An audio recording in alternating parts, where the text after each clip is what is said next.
Bonjour. Alors les plus assidus et les plus acharnés d'entre vous me posent des questions de plus en plus pointues quand je les rencontre, ou par email, et l'une d'entre elles concerne le cocon sémantique. Qu'est-ce que c'est que le cocon sémantique? Alors déjà moi sur la terminologie je suis pas super d'accord. Voir la vidéo qui traite de la différence entre cocon sémantique et entre sémantique pardon champ sémantique et champ lexical, et vous comprendrez pourquoi moi j'aurais plutôt tendance à appeler ça un cocon lexical. Mais bon, ça ne concerne que moi. Bref. Le cocon sémantique, comme il est couramment appelé sur Internet, est une méthode de référencement naturel qui est liée à ce qu'on appelle la contextualisation du contenu. Vous vous souvenez, je vous en ai déjà parlé, pour que Google comprenne bien de quoi une page parle, parce que Google ne référence que les pages et pas les sites web, je l'ai déjà dit. Donc pour que Google comprenne bien de quoi une page parle, il fait deux choses. La première, c'est qu'il fait une analyse du texte de la dite page pour essayer de comprendre quel est le sujet abordé. Et la deuxième chose, il va regarder les liens entrant vers cette page pour essayer de la contextualiser. Effectivement, si les liens entrants de cette page parlent d'un sujet qui est proche de la page en question, Google va pouvoir renforcer son identification du thème et imaginer qu'effectivement la page est pertinente, je ne sais pas, mais parle bien du sujet dont elle prétend parler. Le cocon sémantique, c'est donc une méthode qui consiste à créer un réseau de pages qui, toutes, parlent d'un sujet pas similaire, mais proche.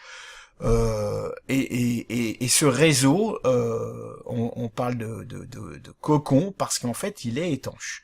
On n'a pas d'autres liens, entrants qui vont éventuellement perturber Google, polluer Google, parasiter Google. Donc ce qui sous-entend que pour utiliser le cocon sémantique, on doit utiliser des structures de site et des structures de navigation extrêmement précises. C'est une méthodologie qui est relativement complexe à mettre en œuvre, qui demande beaucoup de travail et qui est en termes d'efficacité, c'est pas facile à dire.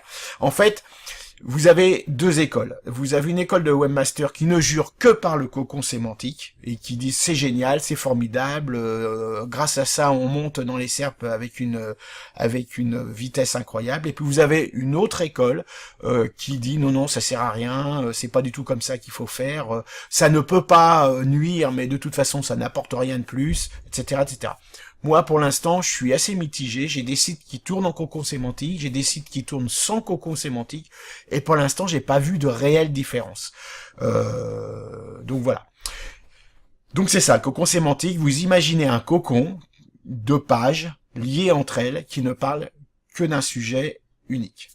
Si vous voulez en savoir plus, le cocon sémantique a été inventé aux États-Unis il y a quelques années, mais notre drapeau national s'appelle Laurent Bourrelli. Donc vous tapez dans Google Laurent Bourrelli, vous tapez même cocon sémantique, vous tomberez sur son site. C'est un webmaster très sympa, très accessible. Vous pouvez lui envoyer des questions, il vous répondra. Il fait plein de vidéos, il a un site web et maintenant il y a plusieurs autres webmasters qui se sont intéressés à la chose. Miss SEO, je pense qu'elle en a parlé aussi. Donc n'hésitez pas à chercher, à regarder comment ça fonctionne. Par contre, si vous vous lancez dans le cocon sémantique en tant que néophyte, faites très attention à ce que vous faites, parce qu'en fait, un des problèmes du cocon sémantique, c'est la profondeur des liens. Hein, vous comprendrez quand vous chercherez un petit peu sur Internet comment ça fonctionne. Et c'est un des sujets justement qui divise les webmasters.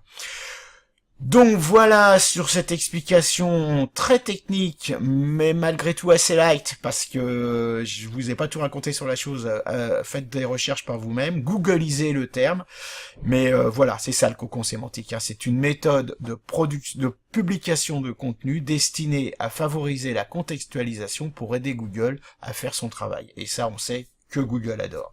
Sur ce, je vous souhaite une bonne journée, et je vous dis à plus tard.